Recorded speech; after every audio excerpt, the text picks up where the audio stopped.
Hi there. Today is 24th of August 2026. I thought today I was just going to do an intro into the original members of MJ12.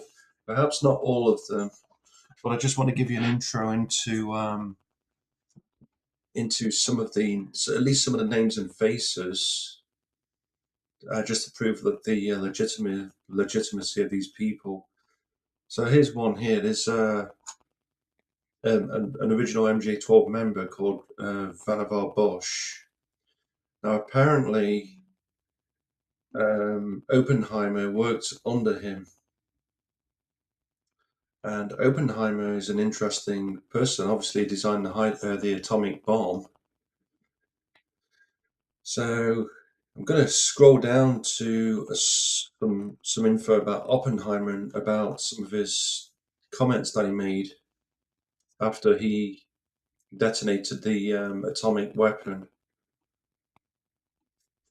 Just give me a second.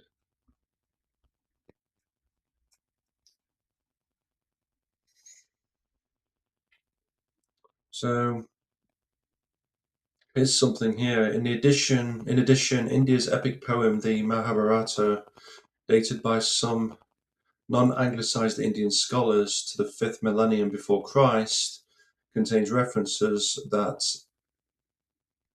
place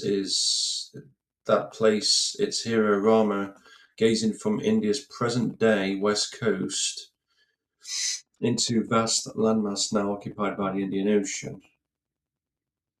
These Indian epics also allude to advanced technology in the form of Vimana, an aircraft that were used to transport the society's elite to wage war.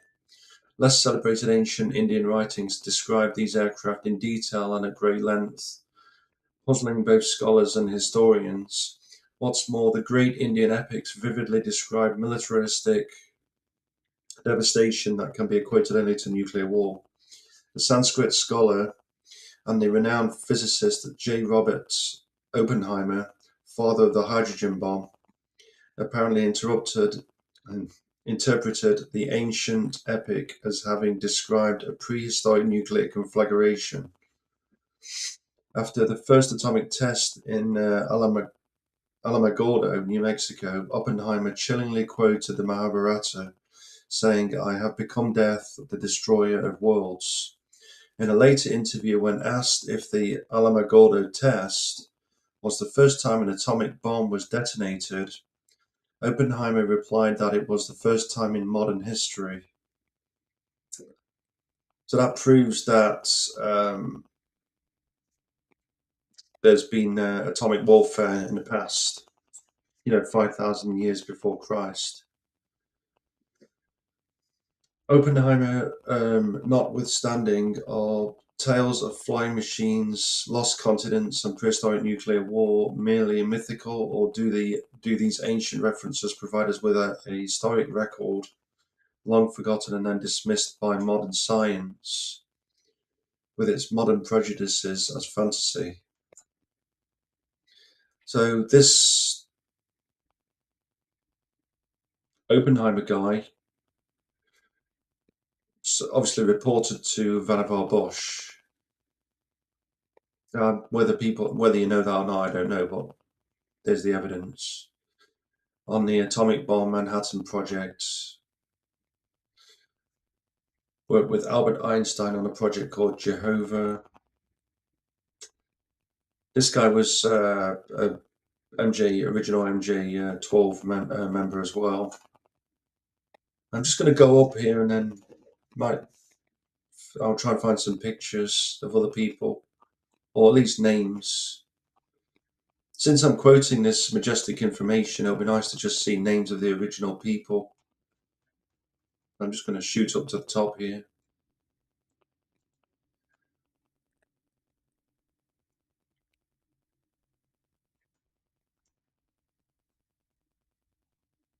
So we've got, so the members of MJ12 include their positions at the time of the formation in 47. We've got this guy, Rear Admiral Roscoe Hillencoter, or Coeta, I'm not sure how to pronounce that. First Director of Central Intelligence Agency. Vannevar Bush, Chairman of the National Defense Research Commission. This guy's really interesting, the Forrestal guy. First Defense Secretary, I believe. Yep, Secretary of Defense. Now, this guy, whether you want to believe this or not, but it's apparently the truth, he, like all the rest of the original members, are dead now. But what they did is they ascended this matrix that we're in. This basically this bubble that we're in, this simulation. So they had come into information. They'd come into information by interviewing the surviving ET that crashed and survived at Roswell, and they had interviewed that person, that intelligence,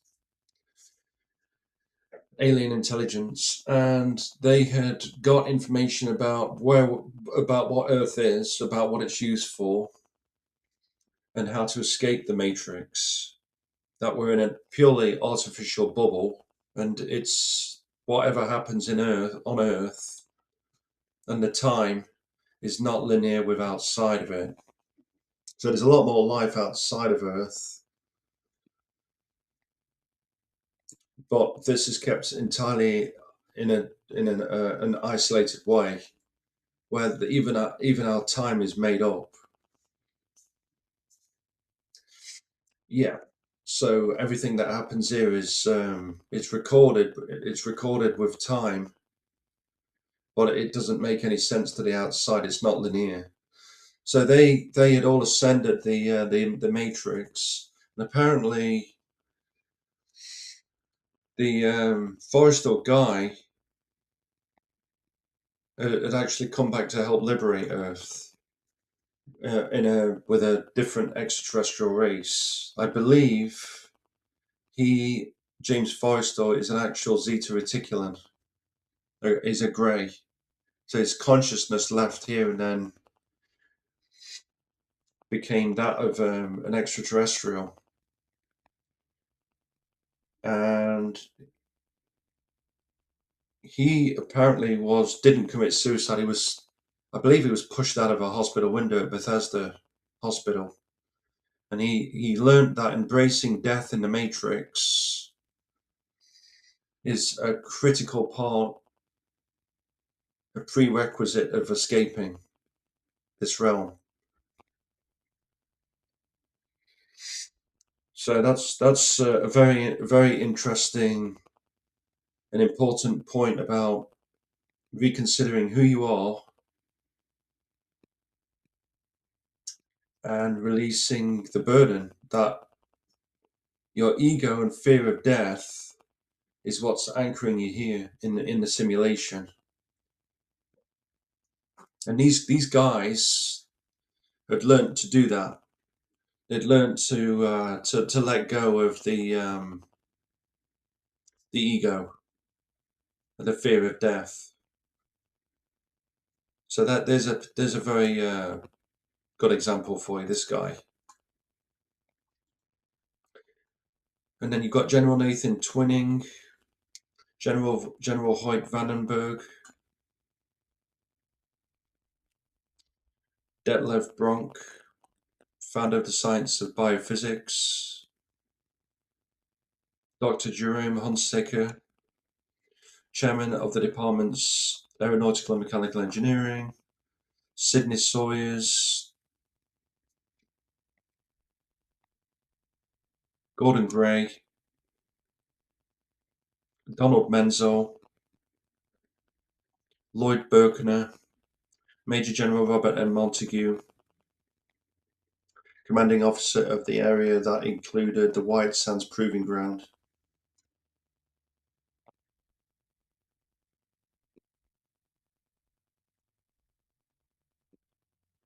There's Nathan Twining right there. So these people had direct contact with that crashed ET, and they had spoken with it via telepaths and learnt critical information. And they left. They are not reincarnated back on Earth. They've gone. But some of them, however, have come back to help to aid in the ascension of people on Earth.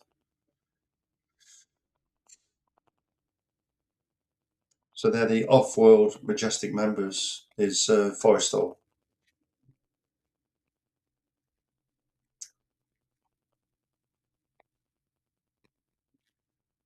Now, I found an interesting part here about Admiral Byrd. I was going to read off something about Admiral Byrd's trip to the North Pole.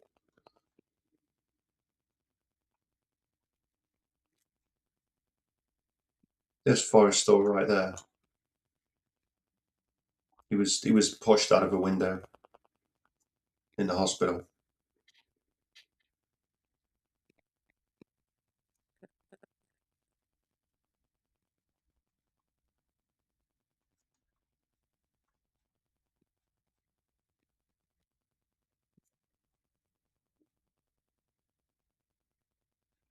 Just a second. I'm just trying to get down to.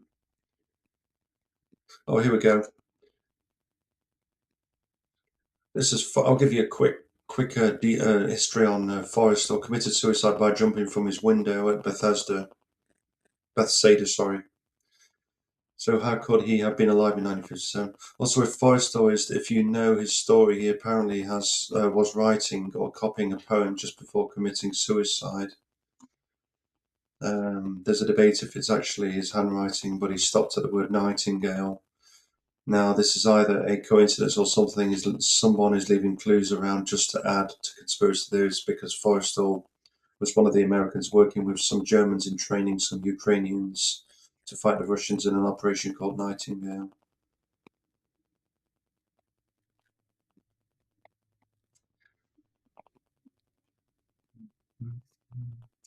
Richard E. Byrd was sent on an Arctic expedition by the United States government for the purpose of determining feasibility of mining uranium in the Arctic Circle.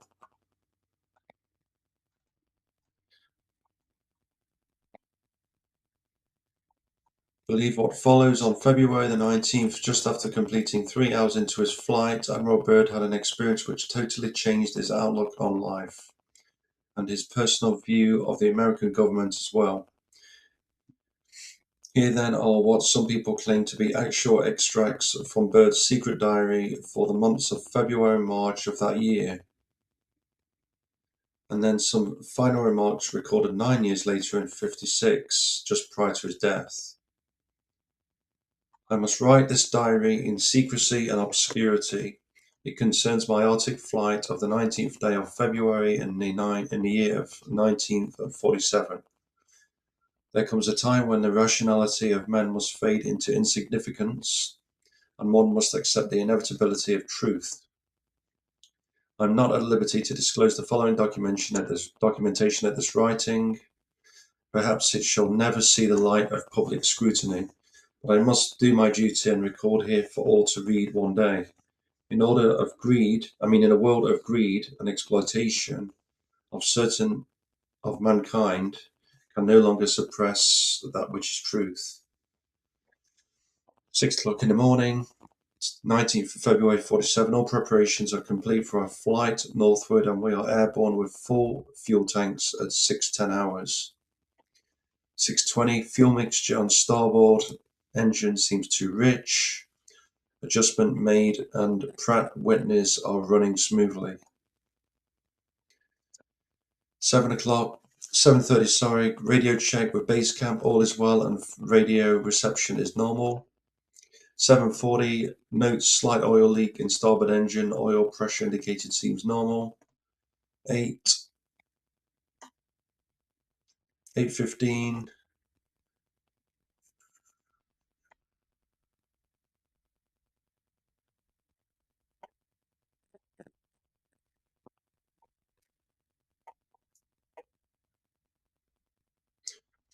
All right, we'll go down to here then. 9:49 a.m., 29 minutes to elapsed flight time. It is no illusion there are mountains and consisting of a small range that I've never seen before. 10 o'clock almost. Altitude changed to 3,000 feet, encountering strong turbulence. 10 o'clock in the morning. We are crossing over the small mountain range and still proceeding northward as best as can be ascertained. Beyond the mountain range is what appears to be a valley with a small river or stream running through the center portion. There should be no green valley below. Something is definitely wrong and abnormal here. We should be over ice and snow. To the port side are great forests growing on the mountain slopes. Our navigation instruments are still spinning. The gyroscope is oscillating back and forth.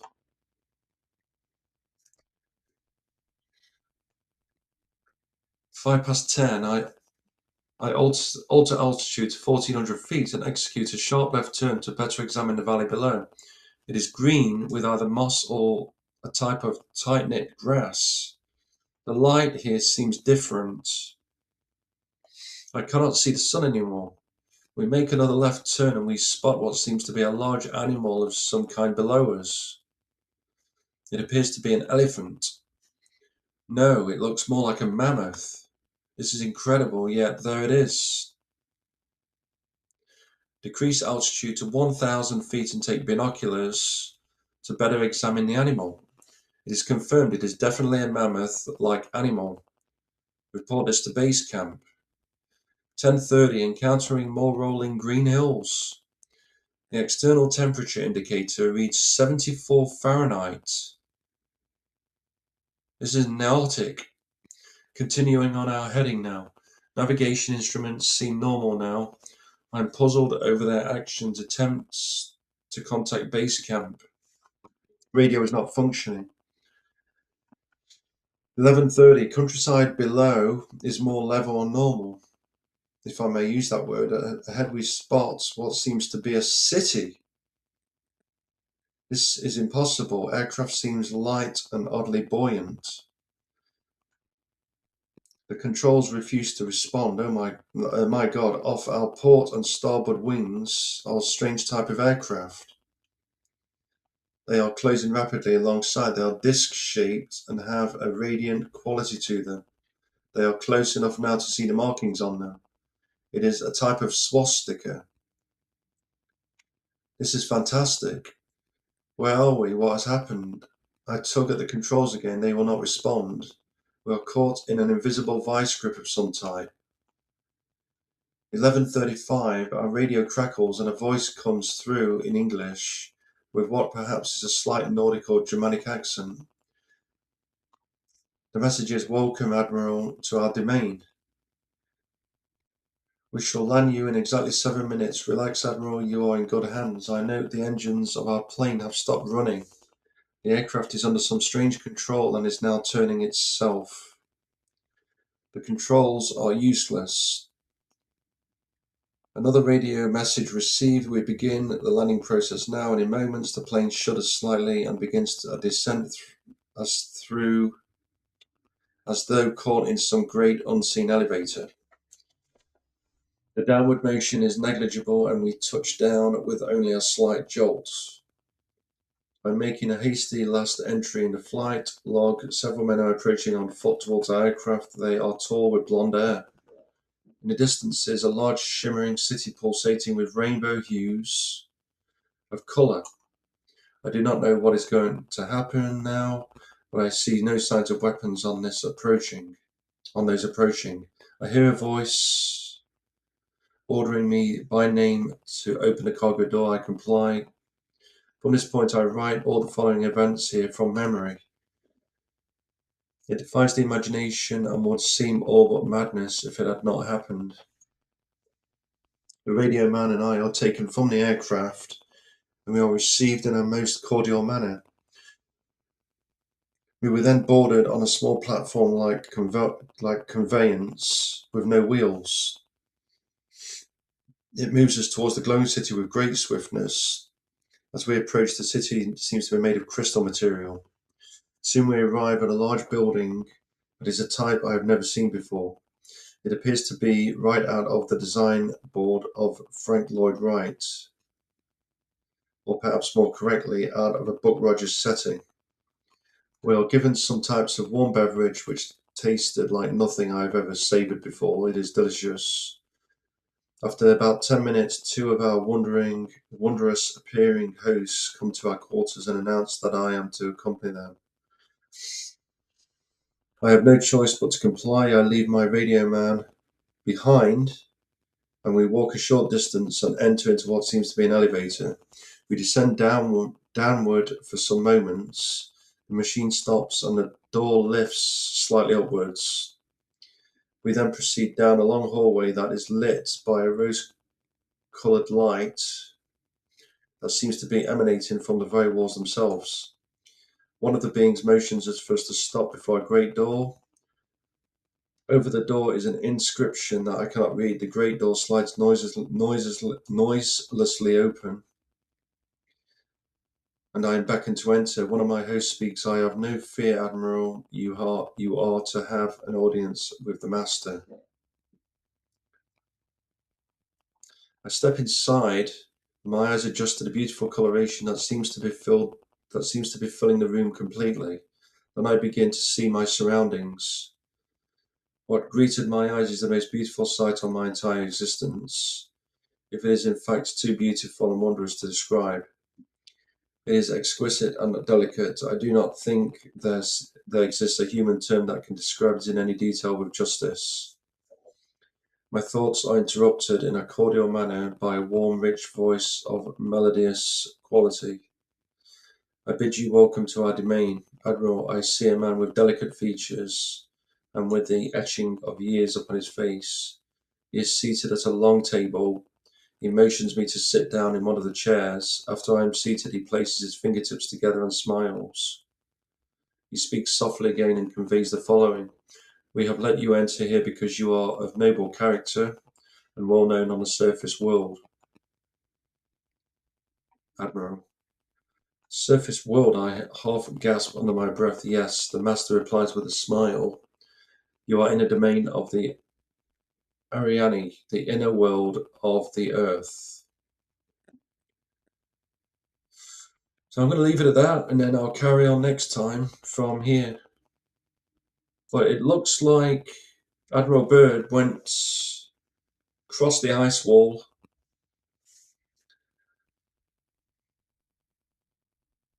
which apparently is about 200 feet tall, high, and you can't cross it, but it looks like he was allowed to cross it. And then he entered into what I think is New Schwabenland. It's an underground world. I think what he did is he went into Hollow Earth. So he went to the pole, the North Pole, and then went into the inner Earth. That's why his compass went crazy. Yeah, it was just spinning backwards and forwards. So there was no polarity. So the compass would have just been spinning. And that's as far as I'm going to take you today. So thanks for listening.